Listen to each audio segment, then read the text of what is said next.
ka pa umalis? Sabi ko, huwag kang umalis, di ba? Inantay kita eh. So, kumusta naman ang buhay-buhay? Masaya naman, nandito ka na.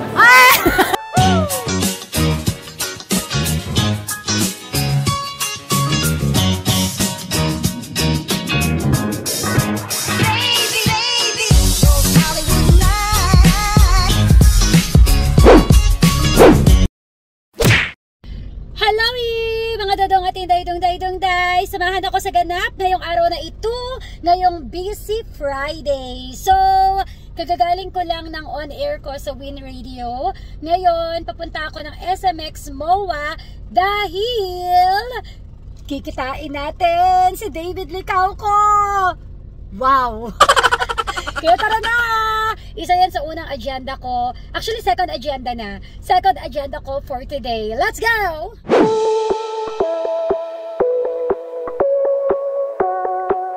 So, I'm so early mga kaibigan. Tapos na. Oh, no. Tapos na. Hindi ko naabutan si David. Sabi ko pa naman magkikita kami ni David, mga dudong at tinday. Dahil galing tayo sa program ko, hindi ko siya naabutan. Ibang David na lang naabutan ko si Master Charles. At syempre, nandito si Mama Emma. So, ano itong lagay natin ngayon? Kagalang-galang po kami. Naka-pink ka, naka-red ako. Na-miss po ni Colleen kasi gusto namin sanang ipakilala yung Hello Colleen PH sa Francorp para sa mga skincare. So, ito na yung pagkakataon niya para ma-boost yung kanyang mga produkto. Kala ko confidence. Hindi mo lang pala sa confidence. Sobrang overflowing ka, no? Pero yung sarili mong produkto, ito yun, global. So, pwede. Dahil na-miss out mo, pang-national ka. So, ano bang meron ngayon? Ano bang meron ngayon? Ba't tayo nandito? Bakit tayo naka-formal? Actually, nanghihingi lang tayo ng mga bidang. Hindi, kasi nagaganap ngayon ang Francorp. Ano yung Francorp? Francorp, ano nga? Franchise. Hindi ako nakaabot, late ako. Ito po ay ganap ng mga, para siyang Asia Franchise Bazaar, Expo. Na pipili ka ng mga pwede mong i-business, retirement mo, kung ano yung mga business na ino-offer na under Francorp. At si Francorp, ito ang mga sikat lang naman na hinawakan nila bago mag-expand internationally. Jollibee, Potato Corner, shawarma, marami pang iba. In fairness, no, nakinig ka. Congratulations. Yes. Ako pa ba? Sayang naman yung at sayang naman yung pag-pink mo, diba? Sayang yung pag-pink ko, nag-outfit. Best in listenership ka. Thank you, ma'am. O, tara na. Let's go! So, ito talaga yung sinadya natin. Ang unang sadya natin is itong franchise expo na to. So, silipin natin ano ang nagaganap sa expo na to. Bye! Yung ganda-ganda naman ni Camille Prats. Ay, Mama Emma pala. Si Maricar de Mese. Bye-bye! Ang daming dala. Ayan o, mga take-out ni Madam. Ganda-ganda. Ang daming dala. Ganyan talaga, hakakalukay. Mamaya hahakot yan si Mama ko nito. Mas marami mahahakot. Bye!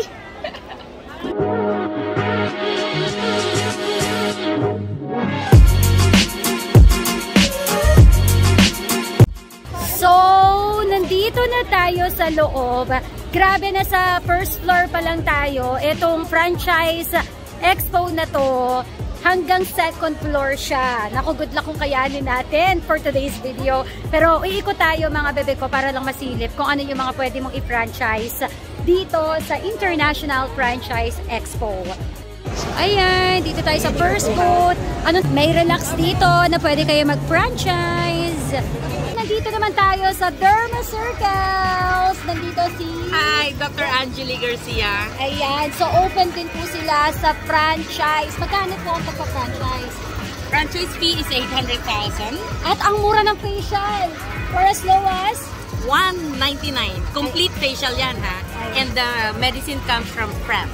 Wow! Ito na nga, sa mga business owner na gustong mag-expand na maraming branches, huwag mong kalimutang dumaan dito sa Francorp. Ito po ang leading franchise consultancy firm na gumawa ng franchise program ng 900 plus Philippine brands. Kasama dito yung mga sikat na fast food chain, kiosk, pharmacies, convenience stores, at iba pa.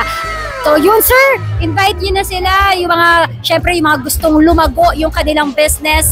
Paano po ba? Please do invite them po. Yes, dun sa mga business owners na gusto nilang magagdagan yung business nila, yung mga outlets, why don't you explore franchising? And andito ang Francorp to help you so that maging maayos yung pagpasok nyo sa franchising.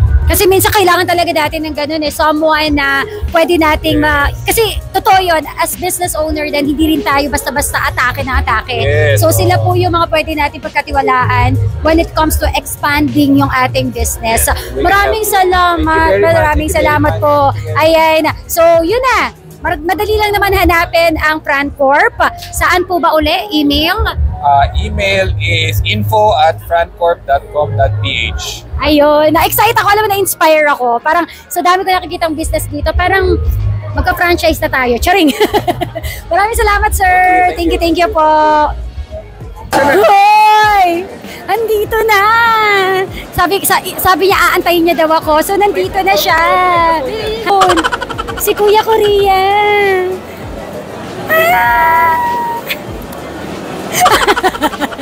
Sabi ko na sa inyo, maaabutan ko to Inantay talaga ako nito Ito na! Hi po! Ayan, nandito na ang pambansang Ginoo. Ayan, hi po. Mama Colleen po ng Win Radio. Ayan, nawakan niya yung kamay ko, hindi ako maghuhugas mamaya. Ayan, so eto na po ang Kuya Korea. Magkano ba daw magpa-franchise ngayon nito? Hindi, eto na lang ang tanong. Bakit dapat kaming mag-franchise ng Kuya Korea? Kasi masarap yung pagkain. Tsaka ako yung owner, tsaka meron ng endorser na kasama. Ayun! Akala ko kasi masarap ang pagkain. Ayan, buti hindi ka pa umalis. Sabi ko, huwag kang umalis, di ba? Inantay kita Ang lande. May anak na pala ako, may asawa na rin. Pero, kumusta naman ang buhay-buhay? Masaya naman, nandito ka na. Ito rin patola din Pero ilan na ba yung franchise ng Kuya Korea? Meron 4. May 4 na. So you are eyeing for gaano pa karami ang carry? Baka 30, 40 by next year. So looking forward ka na rin internationally. Meron na ba? Wala pa? Wala pa. So, magkano ba? Ayan, maraming salamat. Invite mo sila. Baka may nanonood ngayon na mag-franchise ng Kuya Korea. Sa mga gusto mag-franchise ng Kuya Korea, email nyo lang yung kuyakorea@gmail.com or you can send us a message sa Instagram, yung Kuya Korea Instagram. Thank you. Question pala, bakit Kuya Korea? I think I wanted a business na parang mix ng Korean and Filipino touch. Yeah. Salamat po! Picture! Pa-picture po!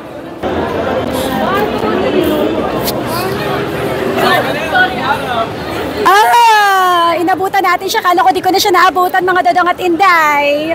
Ayan ang pinagkakaguluhan ng mga bebe ko. Ayan na. So maraming salamat si Master Charles, kasama natin yan dati.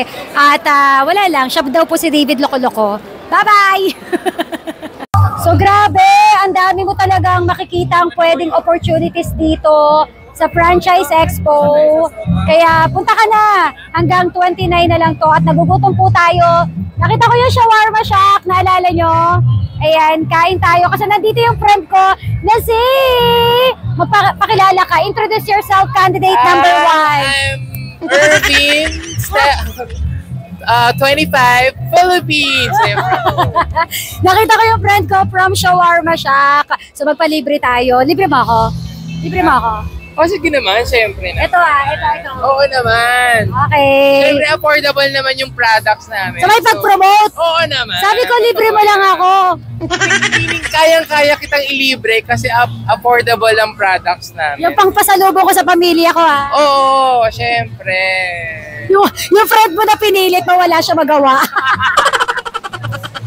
Punta na kayo dito sa Franchise Expo hanggang 29 sila. Dito yan sa may SMX. So yan ang ating pangalawang ganap ngayon. Meron tayong kikitain. Uy! Basta meron ako another good news sa inyo. Let's go!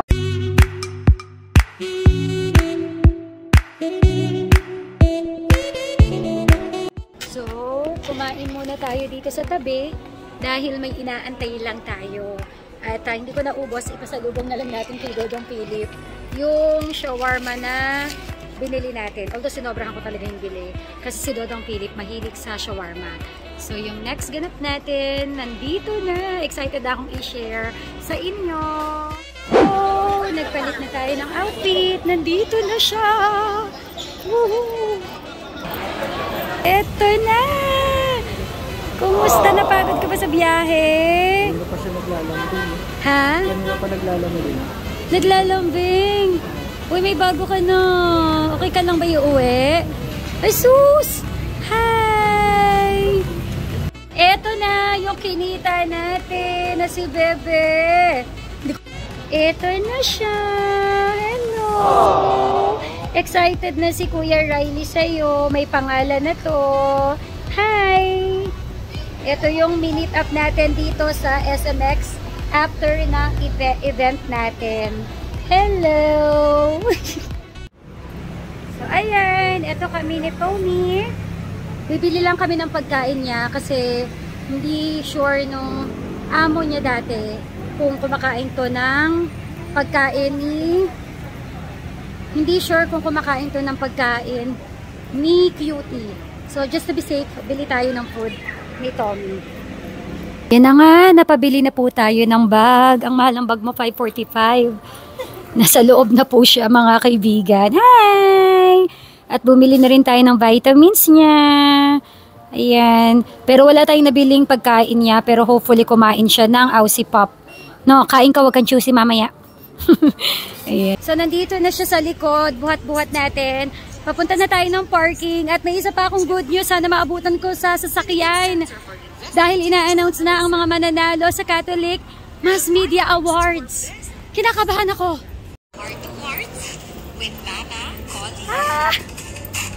Magang kay Gomna, Brother Aaron Gomna and Lalaine Gomna podcast. Spread this hope until the next Magang kay Gomna.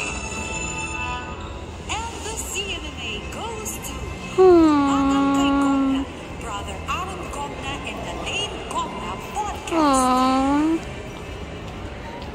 Hindi tayo nanalo.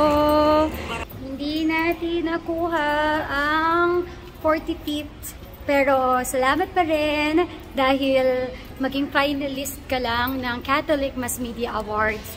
Bongga na. Salamat pa rin po sa Catholic Mass Media Awards. Thank you po. Pero medyo sad. Pero hindi, happy talaga. Thank you. Again, programang May Puso sa Heart to Heart with Mama Colleen. Monday to Friday po yan sa Win Radio. And uwi na tayo. Dami kong dala. O diba? Let's go. Na kayong aabangan. Pag-uusapan natin dyan ang sari-saring kwentong pambangkina, pag-ibig, babalaghan, usapin na, alamat ng saging, malunggay, ang palaya at kung ano-ano pa. Abangan at makinig sa Mama Colleen Podcast. Full episodes every Friday, 6 p.m. on Spotify. Ang mama ng bayan, ang mama nyo, ang mama natin lahat. Mama Colleen Podcast. Mama Colleen. Alexa, turn on lights. Daddy! This is Tommy. Tommy. Nag-groom na to, no? Apo, tsaka naligo na daw yan. Hello, yan si Daddy, anak. Ilang buwan na to? Kaedad yun na kasi may 3 months. Ayan na, cutie. Cutie! Ayan na, may ipapakilala ko sa iyo, cutie. Come. Kalma, may ipapakilala ko sa iyo. Hindi makita yung mata mo.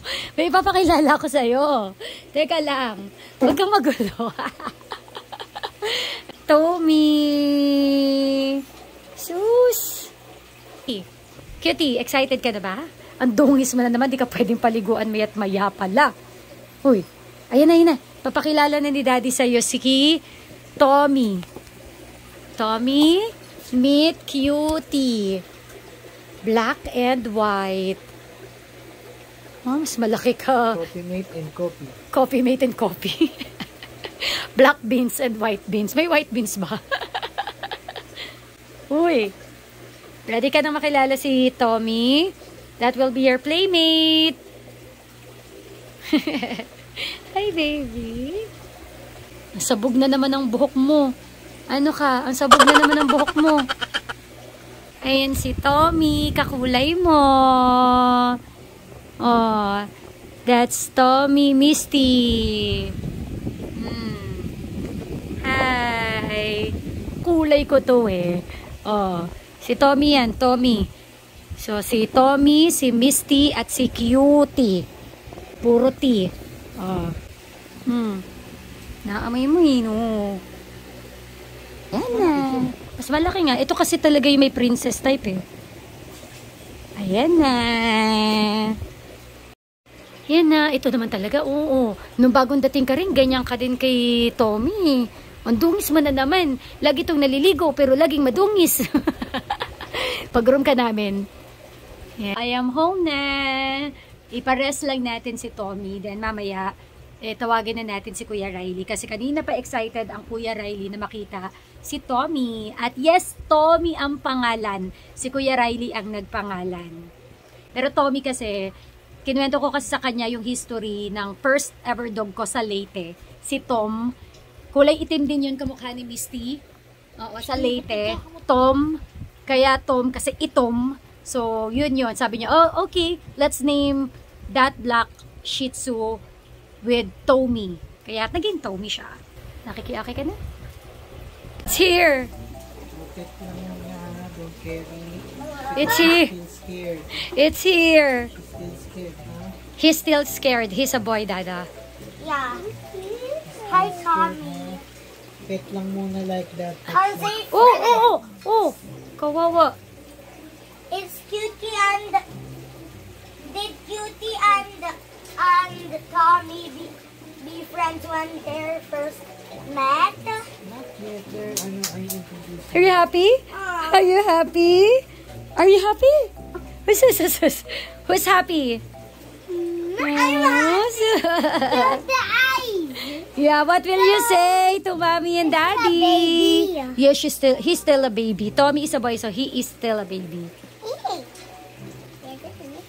Ayan na, happy ang mga bata. Riley, are you happy? Come here. Yes, I am. What? Are you happy? I am very happy. Wow. Maraming salamat everybody for watching. Hanggang dito na lang muna ang vlog natin. Bye everybody! Pahalo ka, Kubi! Bye! Bye-bye! Until next vlog!